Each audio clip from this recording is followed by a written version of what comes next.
بسم اللہ الرحمن الرحیم صلو علی الحبیب صلی اللہ تعالی علی محمد۔ ناظرین اکرام، آج میں آپ کی خدمت میں بہت ہی اہم گفتگو لے کر حاضر ہوا ہوں۔ ضرور اس کو پورا سماعت کیجیے، بڑی توجہ اور بڑی دلچسپی کے ساتھ، کیونکہ ہماری روزمرہ زندگی میں جب ہم کسی کے ساتھ گفتگو کرتے ہیں تو کچھ ایسے جملے نکل آتے ہیں منہ سے کہ وہ کفریہ کلمات کہلاتے ہیں، یا ہمارے اوپر کوئی غم آتا ہے تو ہمارے منہ سے کچھ ایسے الفاظ نکلتے ہیں کہ وہ کفریہ کلمات ہوتے ہیں۔ یقیناً سماعت کرنے والے بڑی توجہ کے ساتھ سماعت کریں۔ اگر ایسا کیا ہے تو ضرور توبہ کیجیے اور اللہ کے حضور گڑ گڑا کر معافی مانگیے۔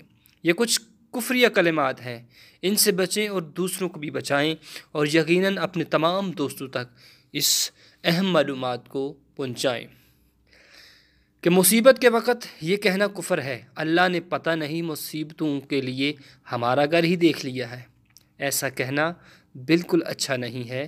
یہ کفریہ کلمات ہیں، ان سے بچنا چاہیے۔ یا موت کے وقت یہ کلمہ کہنا کفر ہے، پتہ نہیں اللہ کو اس شخص کی بڑی ضرورت تھی جو اس کو اپنے پاس اتنی کم عمر میں بلا لیا، یہ کہنا بھی کفر ہے۔ نیک لوگوں کو اللہ عز و جل جلدی اٹھا لیتا ہے، کیونکہ ایسوں کی اللہ عز و جل کو بھی ضرورت پڑتی ہے، ایسا کہنا بالکل کفر ہے۔ یا اللہ تجھے بچوں پر بھی ترس نہیں آیا، اللہ ہم نے تیرا کیا بگاڑا ہے، آخر ملک الموت کو ہمارے ہی گھر والوں کے پیچھے کیوں لگا دیا، ایسا کہنا بالکل اچھا نہیں۔ یہ کفری کلمات ہیں۔ اگر آگے سماعت کیجیے۔ اچھا ہے جہنم میں جائیں گے فلمی اداکاریں بھی تو وہیں ہوں گی، مزہ آ جائے گا۔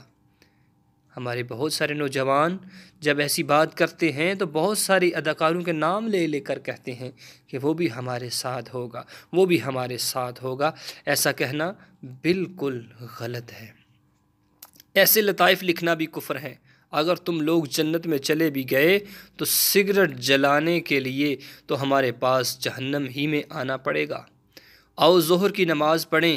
دوسروں نے مذاق میں جواب دیا، یار آج تو چھٹی کا دن ہے، نماز کی بھی چھٹی ہے۔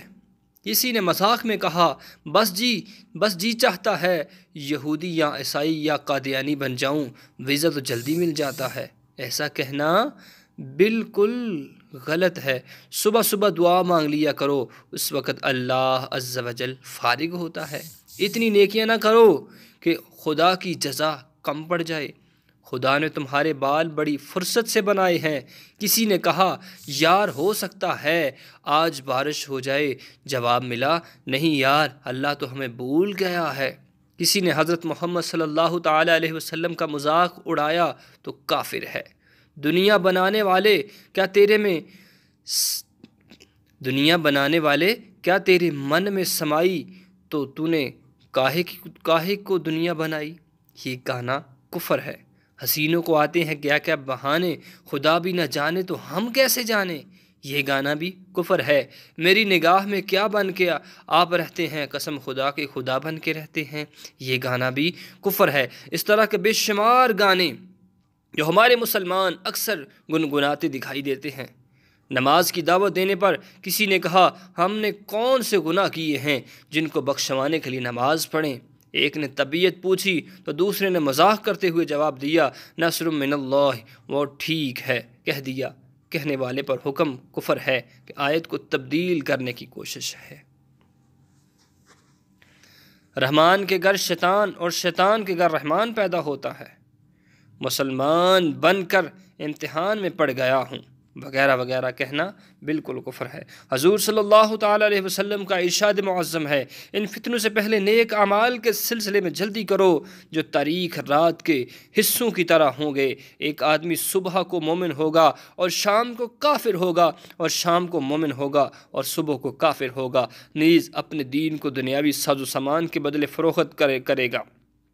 یہ مسلم شریف کی احادیث مبارکہ ہے۔ اللہ تعالیٰ ہمارے ایمان کی حفاظت فرمائے اور ہمیں کلمہ طیبہ پڑھتے ہوئے ایمان کی حالت میں اس دنیا سے رخصت فرمائے۔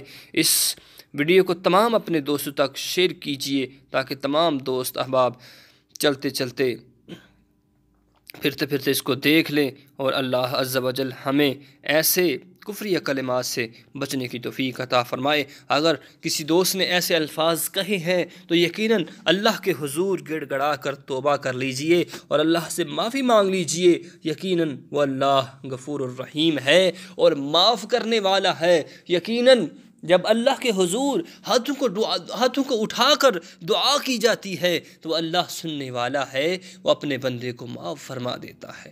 اللہ عز و جل سے دعا ہے کہ وہ ہم سب کو نیک صحیح عمل کرنے کی توفیق عطا فرمائے۔